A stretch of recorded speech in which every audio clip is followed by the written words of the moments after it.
সুপ্রিয় বন্ধুরা, all MCQ exam journey তার মানে আমেজের পক্ষ থেকে দেখুন 6টি চীনা ভাষার শব্দ এক নজরে শিখুন। তার মানে এই 6টি শব্দ আপনি সারা জীবন মনে রাখার এক শ্রেষ্ঠ টেকনিক। এক নজরে সম্পূর্ণ ভিডিওটা দেখুন, ইজিভাবে এই অনন্য টেকনিকটা আয়ত্ত করে নিন। তাহলে বন্ধুরা, এই 5টি প্রশ্ন উত্তর আপনি সারা জীবন মনে রাখবেন, তার সহজ টেকনিক এক নজরে এখানে আমি সুন্দর করে বলছি, একটু লক্ষ্য করে মনোযোগ দিয়ে সম্পূর্ণ পড়াটা দেখবেন। দেখুন বন্ধুরা, এখানে টোটাল চীনা ভাষার 6টি শব্দ আপনি শিখবেন। তাহলে দেখুন, এই চা, লিচু, কেচাপ, চিনি, টাইফুন, সাম্পান। তাহলে এখানে মূল কথা হলো, দেখুন এই চীন শব্দের এই চ এবং দন্তান্ন দিয়ে গঠিত শব্দগুলো আপনি মনে রাখুন। তাহলে বন্ধুরা, এখানে লক্ষ্য করুন, চায়ের প্রথম অক্ষর চ, তদ্রূপ চীনার প্রথম অক্ষর চ। তাহলে চা কোন ভাষার শব্দ? চীনা শব্দ। তদ্রূপ এখানে দেখুন, এই লিচুর শেষ অক্ষর কি? চ। দেখুন এই চীনার প্রথমে কি আছে? চ আছে। তাহলে লিচু কোন ভাষা? চীনা। তদ্রূপ কেচাপের এই চ দিয়ে মনে রাখবেন, এটা চীনা ভাষার শব্দ। আবার দেখুন, এই চিনির এখানে চ, এখানে দন্তান্ন। তদ্রূপ চীনার এখানে চ, এখানে দন্তান্ন। তাহলে চিনি কোন ভাষার শব্দ? চীনা শব্দ। আবার দেখুন, এই টাইফুনের শেষ অক্ষর মনে রাখবেন দন্তান্ন। তাহলে দন্তান্ন, দেখুন এই চীনার বা চীনের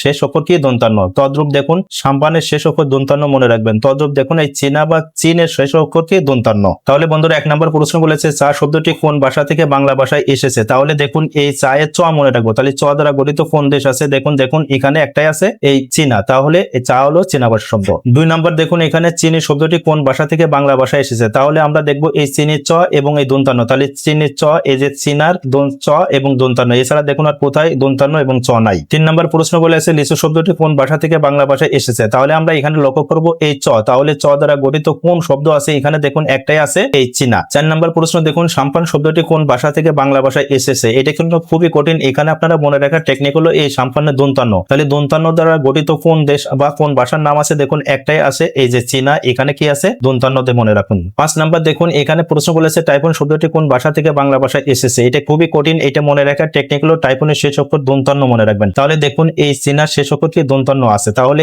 এই টাইফুন কোন ভাষার শব্দ? চীনা শব্দ। তাহলে সুপ্রিয় বন্ধুরা, আমেজের পক্ষ থেকে এই চীনা 6টি শব্দটি আপনি এরকম টেকনিকে যেভাবে তথ্যপাত্র দিয়ে আমি সুন্দর করে বললাম, এভাবে দয়া করে মনে রাখবেন। আর অবশ্যই বন্ধুরা, এই জ্ঞানমূলক ভিডিওটা আপনি দয়া করে শেয়ার করে দিবেন।